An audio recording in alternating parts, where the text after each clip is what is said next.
before we start today. So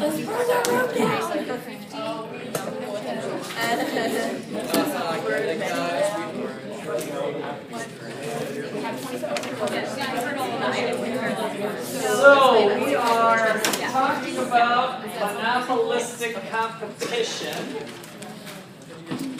and we did a little tweaking of our model. So I thought it might be helpful to do a little quick flyby again of where we're at before we proceed with where we're going. So I drew a little spectrum for you a while back, and I said perfect competition is over here, where we've got the homogeneous good, large number of sellers, free entry and exit. The other end of the spectrum we had monopolies, so we spent our time in chapter 13 learning about one seller, barriers to entry. And now we're hitting the hybrids in the next two chapters. So the first hybrid we're hitting is monopolistic competition. And what was the distinguishing feature for it? Differentiated products. Differentiated products. So not different products, but differentiated products. And so on the spectrum of competition, monopolistic competition is closer to perfect competition, despite its name. I think students tend to, you read that name and you kind of want to put it over here a little bit further. But it's really more in a competitive type environment as we start to tweak things with the differentiated product. So we left off talking about different ways that companies differentiate through packaging, advertising, slightly different variations of ingredients, like the seasoning on a hamburger, how it's prepared, just different ways to kind of set themselves apart.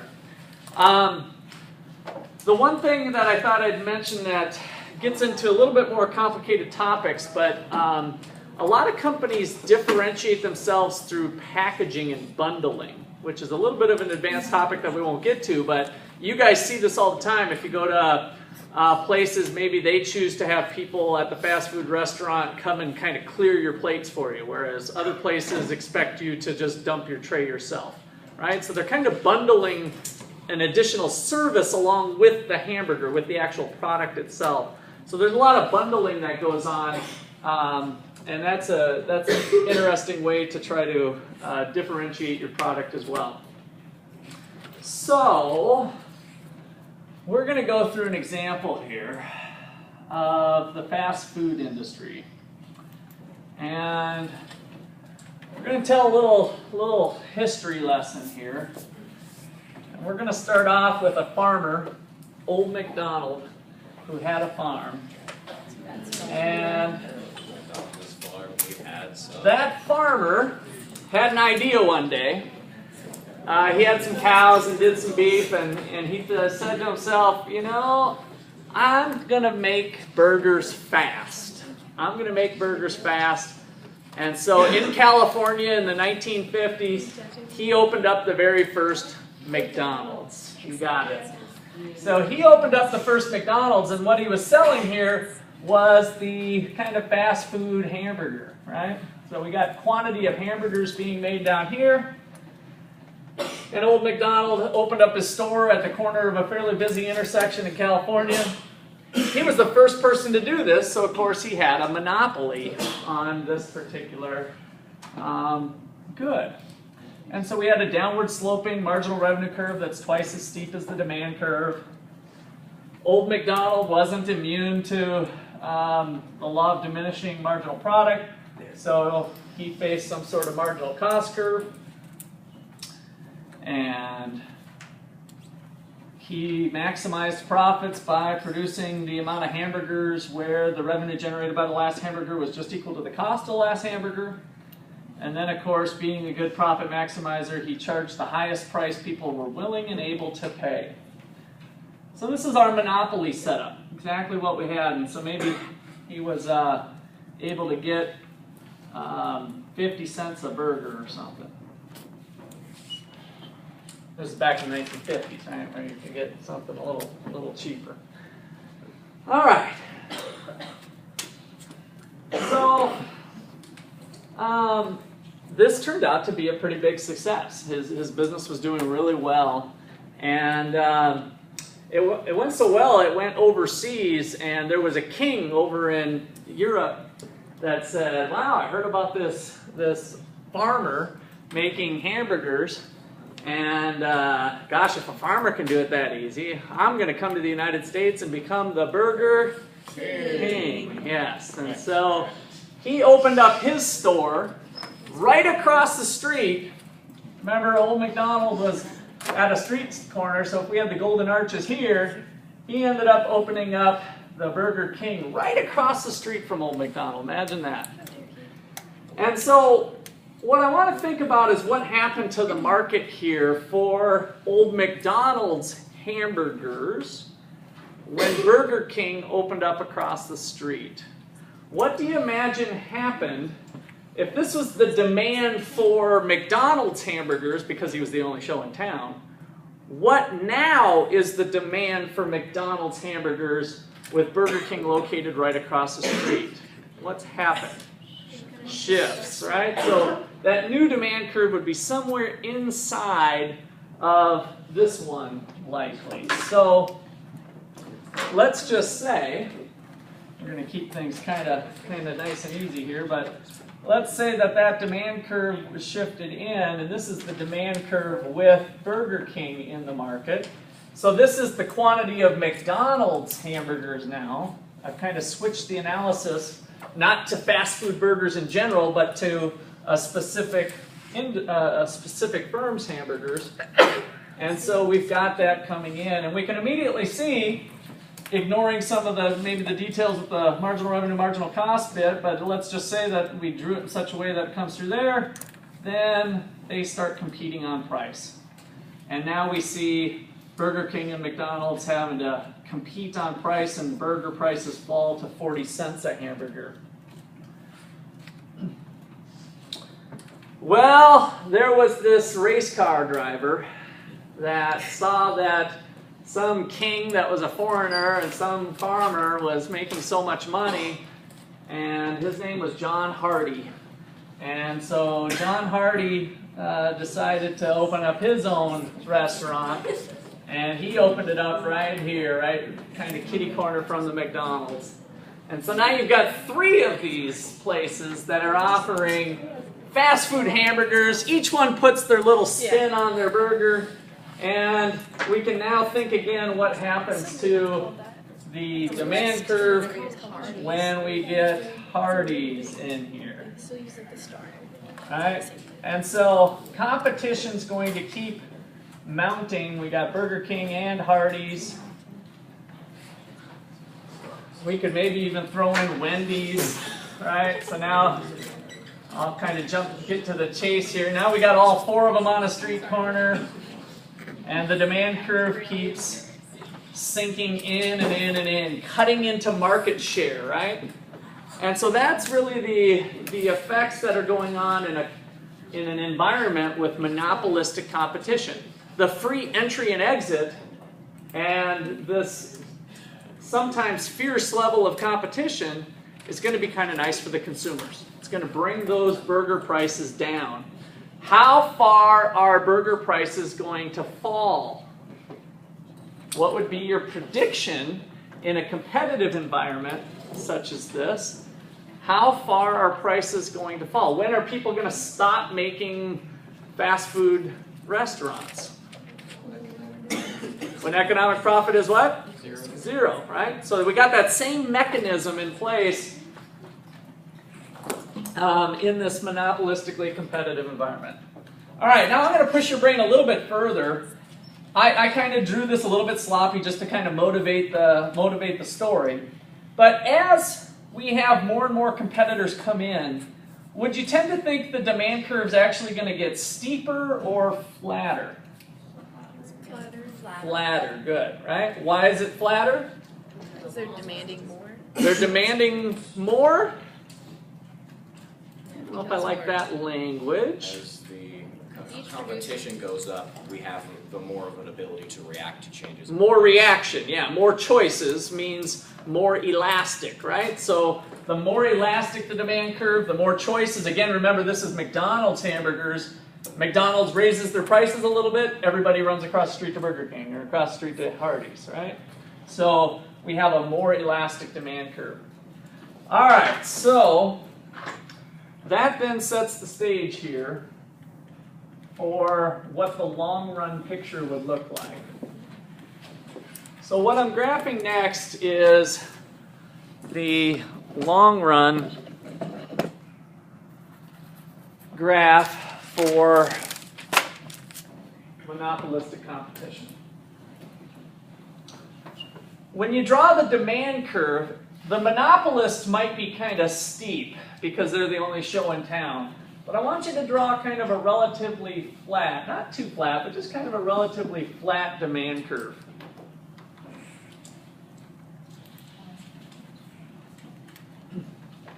Maybe we'll start jotting some notes down here. So, in monopolistic competition, the firm faces a relatively elastic demand curve, which means kind of flat.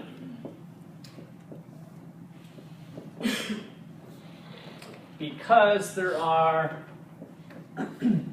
lots of substitutes. Because of lots of substitutes.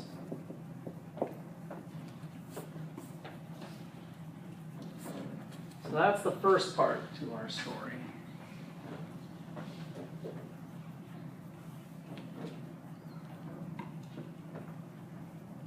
Now, the marginal revenue curve then is going to be a little bit flatter too. It's still going to obey the same rules, by the way. If we extended this demand curve all the way down to here where this imaginary horizontal axis would come out, then we bisect that distance. You can kind of eyeball where the marginal revenue curve might come down. So maybe something like that. Not a big deal, but just remember those properties still remain the same. The marginal revenue curve is twice as steep as the demand curve.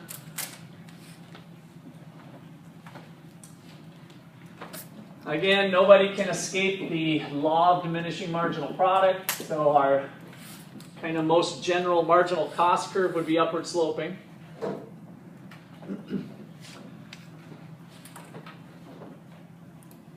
Now I want to pause there for a second. In your homework problems, have you guys seen the assumption of constant marginal cost? Have you seen some problems like that? Where the marginal cost curve was flat? Maybe a picture. So that's sometimes, I want to just call that to your attention. This is the most general way where we have the law of diminishing marginal product. But oftentimes for simplicity, if nothing else, we might just say, suppose that the cost of each additional hamburger is $2. So it doesn't matter if it's the 100th burger or the 105th burger or the 236th burger. All burgers cost $3. And so costs are constant and they're flat like that. That's really just a simplifying assumption. And then in your graph, the marginal cost curve is horizontal. It looks like that. So just thought I'd call that to your attention. This is the most generic way we think because we believe in the law of diminishing marginal product. Sometimes for simplicity, we might make it flat. All right, comments or questions on that? All right, so all firms maximize profits by doing what? Marginal revenue equals marginal cost. There's more to it though. How does a firm maximize profits? Quantity at which. The quantity at which. Good. So produce the quantity where that happens, right? So don't forget the Q part because that's really the choice variable that's being done. Is we're going to produce the quantity where the revenue generated by the last burger produced is equal to the cost of the last burger. Maybe I'll stick with big Q here. That's all right. And then we're going to charge the highest price people are willing and able to pay. So maybe each burger is going to run $4. And this again would be for McDonald's hamburgers. Maybe I'll jump to McDonald's fast food burger.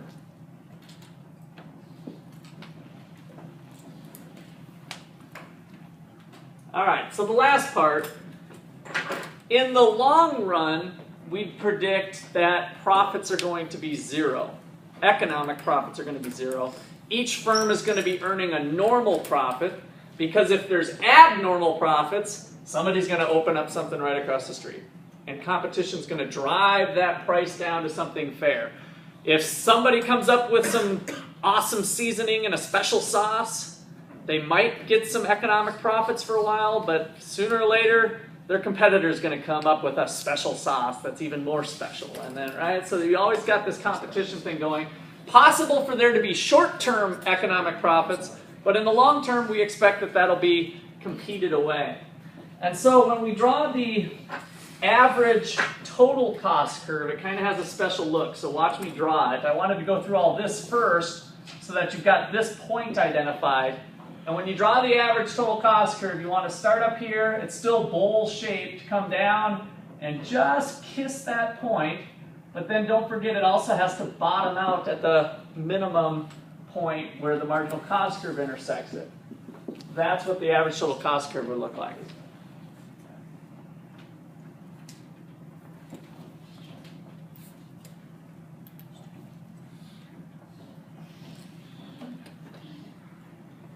It has to be just kissing it because if there was a little bit of a football region in here or a half moon, then that would mean there's economic profit available at a different quantity, which wouldn't make sense. So this just ends up being the proper way that it would look if we had all accurate numbers in there. Okay, so this picture now is long-run equilibrium. Long-run equilibrium in monopolistic competition.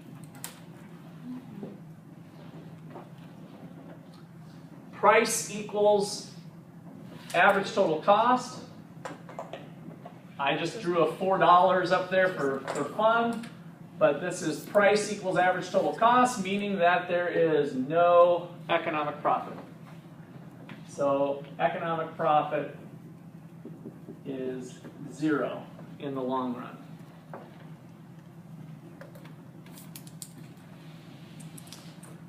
Okay. So I guess I'll restate that now. Long run conclusions from monopolistic competition. Number one, economic profits equal zero due to what reason? Free entry and exit. The ability of firms to come in and leave the industry is going to give us normal profits in the long run. So free entry and exit gives us that result. Same result we got from competition. Perfect competition. And of course, with monopoly, the barriers to entry is what kept profits available in the long run. Number two, what do you think about allocative efficiency? Do we get that? We've looked at this with each market structure, trying to think about the result we get for society. Do we get allocative efficiency? What do we need to have happen for society to have an allocatively efficient quantity? Marginal cost equals marginal benefit. Marginal cost equals marginal benefit. Good. So have that memorized for the upcoming test and material. So we've done that with each market structure, right? So we don't have a marginal benefit curve up here. Yeah, we do. Yes, we do. It's the Demand curve. The demand curve reflects the benefits of an additional unit through the price people are willing and able to pay for that unit. So the demand curve is the marginal benefit curve. Marginal benefit equals marginal cost here. Those two intersect each other right here. So this is the allocatively efficient quantity. This is the quantity that the firm is going to be producing. Let's just call it Q1. So Q1 does not equal QAE. Therefore, it's not allocatively efficient. Therefore, Q1 is not, well, that's not good English, is it? Therefore, Q1 is not allocatively efficient.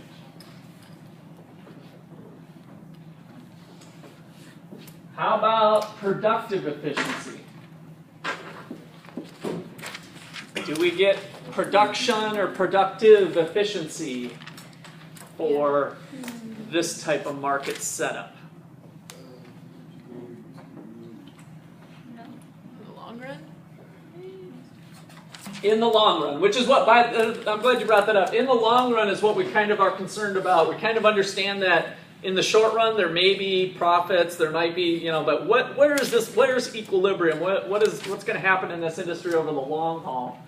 And are we getting production efficiency or productive efficiency?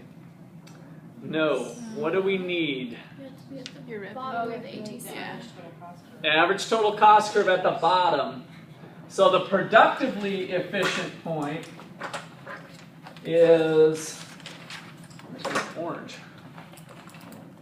The productively efficient point is right here. QPE is productively efficient.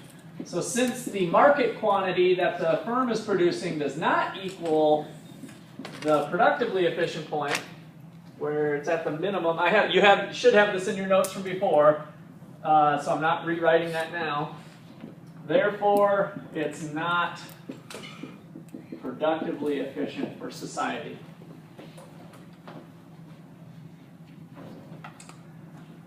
Okay, so let me do a couple thought experiments with you here. So, what would need to happen for us to get these efficient? So in other words, in perfect competition, we got that, remember? So perfect competition, we had profits equal to 0, we had allocative efficiency, we had production efficiency. What would need to happen to all the hamburgers to make that happen? They'd have to be the same. They'd have to be the same. That's right. So homogeneous product, then does McDonald's and Burger King really have to advertise with each other? They don't have seasoning. They can't separate out their products. So is that desirable for us, especially as Americans? No, we want choice. We want variety, right? Some days we might want one style of hamburger. Some days we might want another. So one thing that we're getting with this is variety. So even though we're not maybe perfectly at the most efficient quantity, there might be some other considerations that would say that this is still not a bad outcome.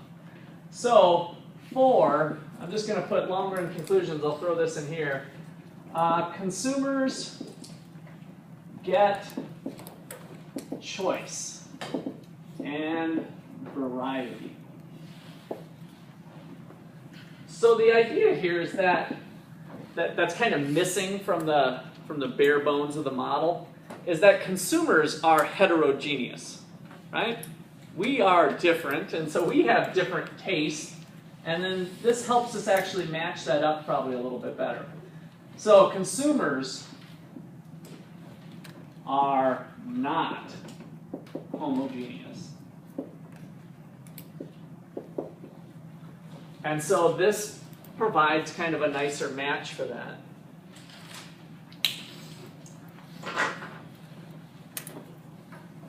What happens as more and more substitutes are found? Do you remember, let me go back to natural monopoly. Do you remember how when we had the natural monopoly, they might have incentives to not watch the bottom line very carefully in terms of costs? And so as costs went up, we drifted away from the solution, from the efficient solution and more towards the market solution. So we got kind of worse off as we were not watching costs. I kind of want to do that here and think, as we get more and more substitutes, what happens to the demand curve? As we get more and more substitutes, what happens to the demand curve? It gets flatter. It might shift too for a particular firm, but it gets flatter, right? So as this thing gets flatter and flatter, what's the relationship between Q1, Q8E, and QPE? as it becomes flatter, try to visualize what happens. Does it get farther away or closer? Closer, right? So as this thing gets flatter, then the marginal revenue curve would be further out. We'd get a quantity that's here, and we'd still get the results of the bottoming out. So we'd start to move this direction. And of course, perfect competition is when it's perfectly flat. So as this becomes more and more elastic, we actually get a better, or we get closer to the efficient outcomes anyway. So I want to put that as an extra note here. As demand becomes more elastic, Q1 gets closer to QAE and QPE, our efficient outcomes. It gets closer to it. So that's good. Which is more encouragement to keep competition alive and well. To encourage competition, it kind of just bolsters all the reasons why we like to have competition.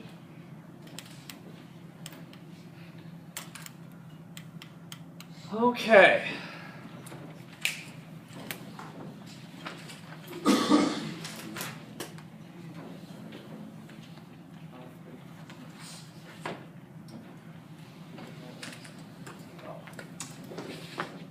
So this is it for monopolistic competition. We're done with this chapter already. So it's kind of it's a shorter chapter in the reading as well. We took a long time to get through perfect competition because there's a lot of things that we layer on. And then we took some time on monopoly, but it was a little bit shorter. And now these hybrids, this hybrid anyway, is a little bit shorter because it's a combination of just kind of using the same tools that we already built up from both those other market structures. So that's going to be it for monopolistic competition. And we're going to spend a lot more time on the next chapter, oligopoly, which will not be on the next upcoming test. So draw a line in your notes that the in-class quiz is kind of up to this material.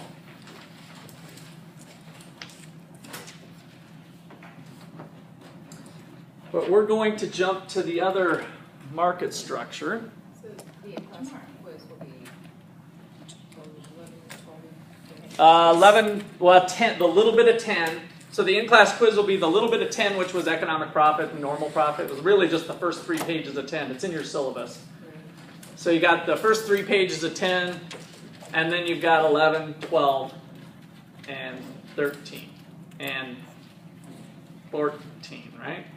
I got the syllabus right there. I guess I could look. So it's really 11, 12. Yes, monopolistic competition is 14. So you're talking about like the short answer test? Yes. Yep. Okay. And what date did we set up for the short answer test?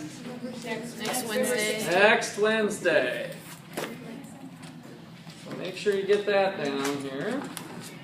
We're going to have a study session for that. Yep, you have a study session.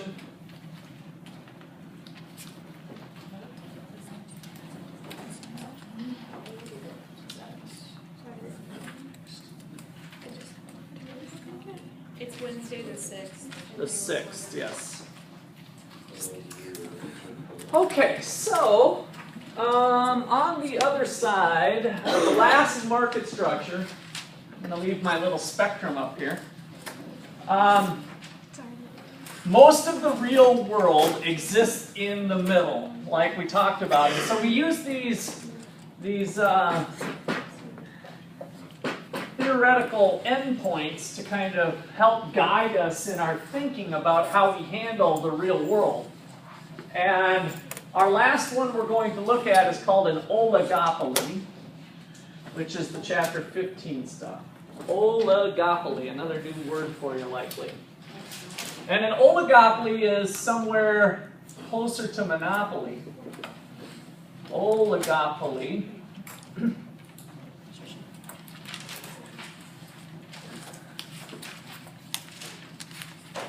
And here are the 3 characteristics.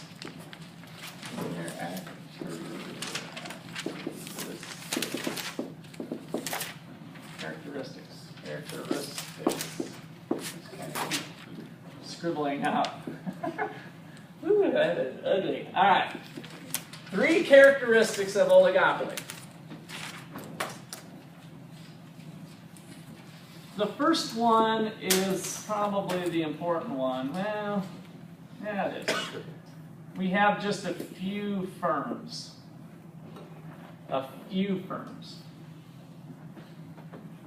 So the next reasonable question would be, How many? how many is a few? Right? So how many is a few? A few is defined as small enough so that each one is interdependent on each other. In other words, they have to act strategically with each other. So what do we mean by a few firms? We want a small number of firms that are interdependent on each other. So what does it mean to be interdependent? One firm's actions has consequences on the other firm. So one firm's choices have an impact on the other firms.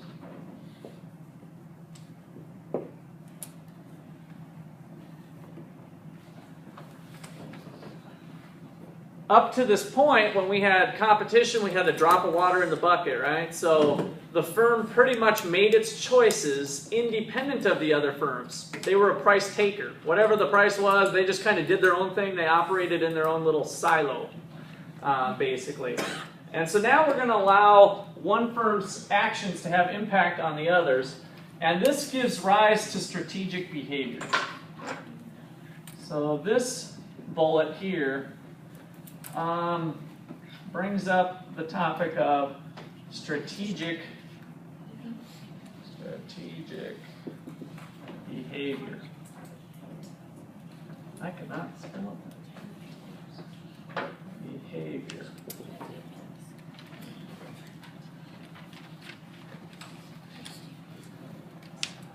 Okay.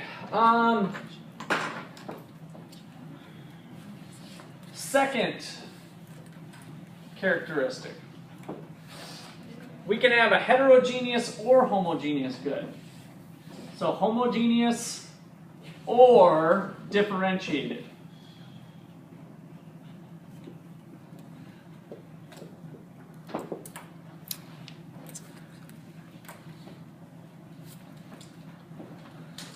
So one of the most famous oligopoly type setup would be OPEC. The oil producing countries get together. And so oil is a homogeneous good, right? One country's oil is about the same as the other country's oil. On the differentiated side, we see maybe some of our cell phone providers. There's just a few. What do we got? HTC, and we got Nokia. What else do we got for phone makers? That Apple product, right? So we've got Samsung, BlackBerry, right? So we start to, probably under 10, we could probably list that there's a few firms that kind of battle for market share in those industries. And so there's a lot of industries that are similar to that. And then the last characteristic is that there's some sort of barriers to entry. And that's what gets us kind of closer to the monopoly setup, is that we're going to allow there to be some barriers to entry.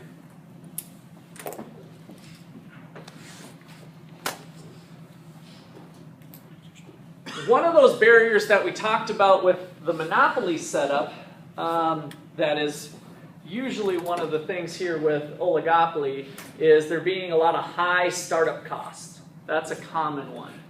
So a barrier to entry can be high startup costs.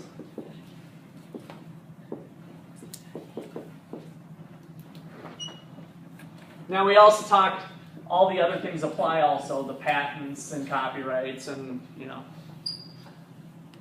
But high startup costs is something that's a lot of times going on in this industry.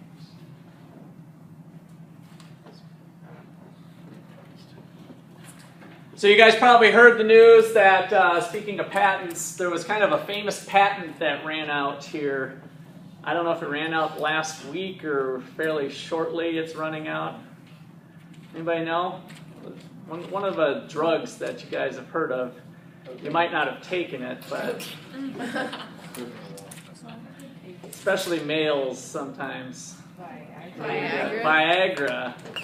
So there's going to be knockoff Viagra coming to stores shortly because their patent ran out. So that was there's an example of some barriers to entry that the government creates so that the drug company Pfizer has every opportunity for 17 years to recoup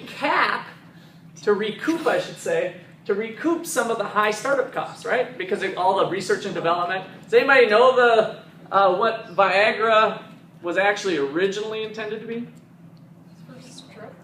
For stroke and heart. So to get the blood pumping, you get it? Right? So it was for the old ticker. And so then on the test cases, they started giving people with heart conditions these little pills, and there was these side effects. And so Wait, what's that? the kind of the interesting story to this is that they didn't have as long to recoup some of their money, but because they originally did it for a heart condition, they found out those side effects like a few years into the 17-year window. And so that's when, of course, sales picked up quite a bit for them, is when the people wanted the side effects more than the heart condition. And so I think they've had plenty of time to make lots of money. But now the cost of that particular drug to the consumers is going to come tumbling down. My wife works at the pharmacy, and each pill was $30. What? One pill of Viagra was $30. So all the copycats are now free to come in, and you should see that price just plummet. Just plummet. All right, so little thing on barriers to entry. So, which is kind of funny when we think about entry and okay, never mind. Oh my God! So back to our case here. Freaking dog. How do we? That was good. That is probably the perfect lead-in to a kinky topic for economists called the kink demand curve. The kink demand curve. You're loving this. You're loving this, aren't you, Russ? All right, this is all hardcore econ now. So. Not done. All right, so we better shift gears to the auto industry really fast here before I get in too much trouble. So we're going to look at a model called the kink demand curve, and we're going to make an assumption on this strategic behavior that looks like this. If one firm increases their price, remember there's just a few firms in the market now. If one firm increases their price, what are the other firms likely to do? So if you're in competition with a few firms, maybe it's Ford, GM, and Chrysler if we're talking about the kind of the big three American auto industry. If one firm raises their price of the four-door sedan, what are the other firms likely to do? Keep theirs the same, right? So if Ford raises the price of the Ford Taurus, then it's likely that the other ones won't raise their price. Now, on the flip side, if Ford drops their price, what would their competitors be in a position to probably do? Drop their price. So that's the strategic behavior that we're going to assume with the kink demand model.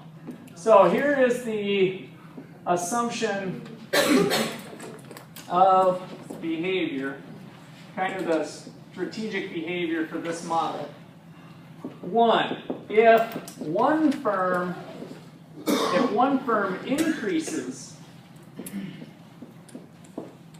price,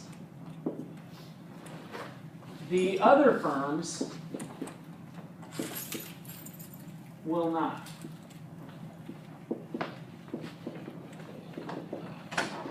If one firm increases their price, the other firms will not. And number two, if one firm decreases their price,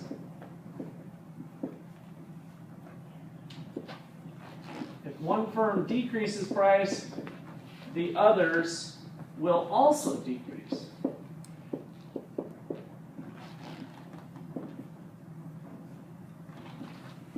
And so we can maybe just tack on here so that they don't lose market share, right? So they don't want to lose, market share. So a lot of times this oligopoly stuff, we start thinking about how much market share they control.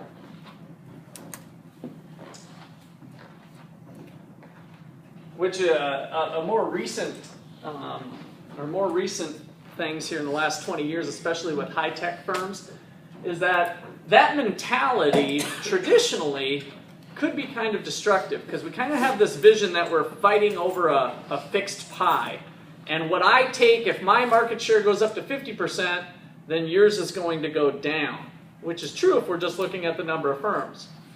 But if firms can somehow have synergies together and actually grow the market together, then we can all have a lot more pie, right? And so that competitive mindset isn't always the true story going on. And so companies like Apple and other higher tech companies are good examples where maybe they could grow the whole industry. If we think about how many people have cell phones now versus 20 years ago. Now we've got all kinds of people of all ages and of all types of demographics, low-income people, high-income people, everybody's got a cell phone, right? So the pie has gotten bigger, even though the market shares might have changed a little bit. Okay, so let's go back to our demand curve now. I want to draw two demand curves. So this is a little bit odd. We're going to draw two demand curves. One of these demand curves is the demand for a Ford Taurus, and one of these demand curves is the demand for a four-door sedan from an American automaker. So let's call it demand curve A and demand curve B here. Which one's which? Which one's the demand for the Ford Taurus, and which one's the demand for the four-door American Auto four-door sedan? A is the Taurus or the General? How many people say General? Raise your hand. How many people say Taurus? Raise your hand. Ooh, we're kind of split 50-50. All right, so Taurus people, why do you say this is the Taurus? I had more Taurus people in back. We almost have a division of the room. We got the generalist up here and the Taurus people in back. Somebody Taurus people, give me a shot. I'll give you a little confidence. You are correct. So give me the reason why. What's true about the Taurus versus the four-door sedan in general, made by an American auto company? Why is demand A? Let me stick to the back of the room here since they had... More differentiation.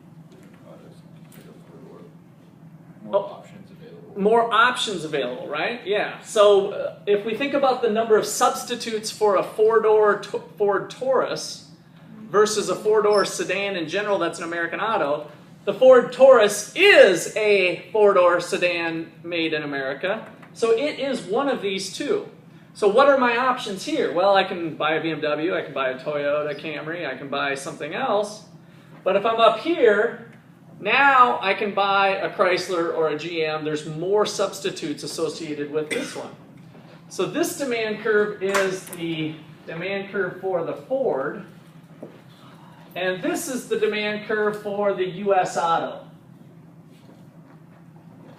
The one that's more narrowly defined has more substitutes, and therefore it's more elastic. All right, so Seems like all the exciting things in econ happens where the two lines cross. So let's just start there at this quantity. And let's say that that Ford Taurus is running $24,000. Right? Now, if Ford raises their price, what do its competitors do? Nothing. So what's the relevant demand curve? The A demand curve or the B demand curve? If Ford raises their price to $25,000, what is the relevant demand curve? This chunk or this chunk? The A chunk or the B chunk? So knowing that this is our behavior, if one firm increases, the other firms will not, which one are we following?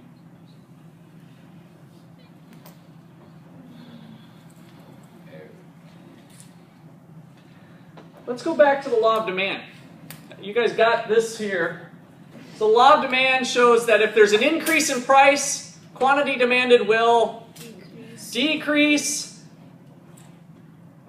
Where's the ceteris paribus? Ceteris paribus, that's the part I was looking for. What does that mean? Holding all other things constant. Things like what? The price of a competitor, the price of the Chrysler, the price of the GM, right? So that's what that meant. And so if Ford raises their price and the others do not, then this becomes the relevant part of the demand curve. And this really is irrelevant because the other ones are not going to change their price. Now, what happens if Ford decreases their price to $23,000? What do the others do? Decrease their price. And so are people in general going to buy more U.S. autos? Yes. But they're not necessarily going to all buy Fords because the other ones drop their price too. So this is no longer relevant.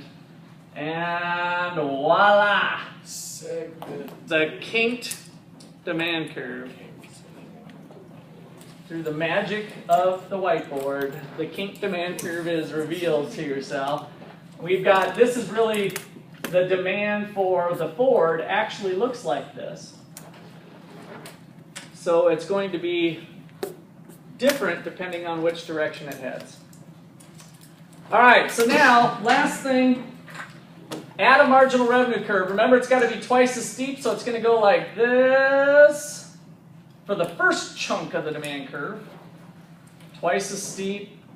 And then the second chunk is here, so it's going to be something actually down here. I'm going to make it kind of ugly. So the marginal revenue curve looks like this, which is kind of weird. And then keep that picture for next lecture. We're going to tack on a few more items, and then we'll be ditching that model pretty quick. We'll see you Wednesday.